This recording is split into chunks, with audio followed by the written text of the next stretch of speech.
What's up, guys? Caleb and Morgan from Bailey Hill Build. This is dense packing cellulose walls for insulation.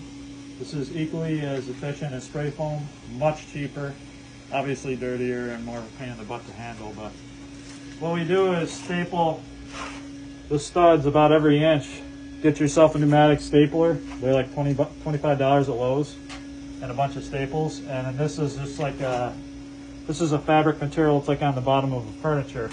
So anyways, we got the machine running. This is a machine we rented from Sunbelt to blow the insulation in. I've got it plugged right now.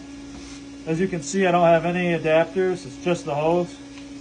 And we make a slit in the cavity and just stick this hose in there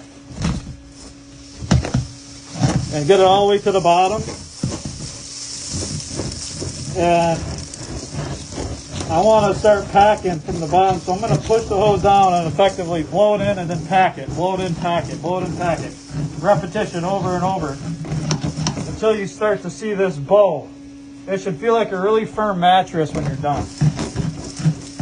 This is not the typical cellulose blown in process. This is different. This is dense packing. If you do not get it in there at a great enough density, it will settle and it will not be efficient. So a lot to blow in there. You can see it going through the line.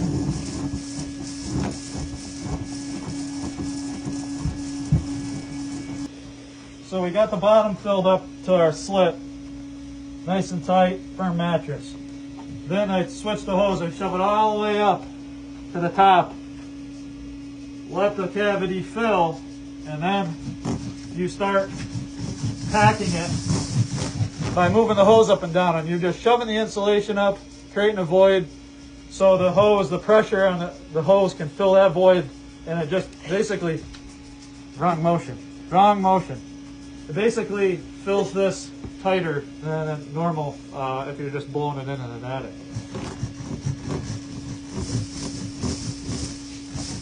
Very repetitive motions.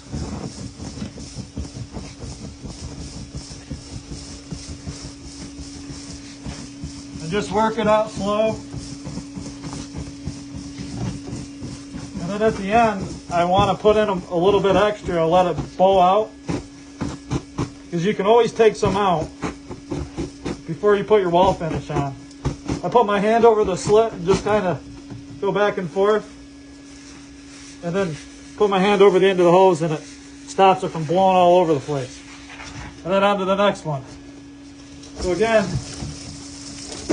all the way down, fill it till you get up to your hole. Then all the way up, let it fill and pack it. And at the end, it should feel like a really firm mattress. 3.5 to 4 pounds per cubic foot is the requirement to have it so it doesn't settle. This is our value of 4 per inch. It's cheap. We just insulated our whole house for like $1,000.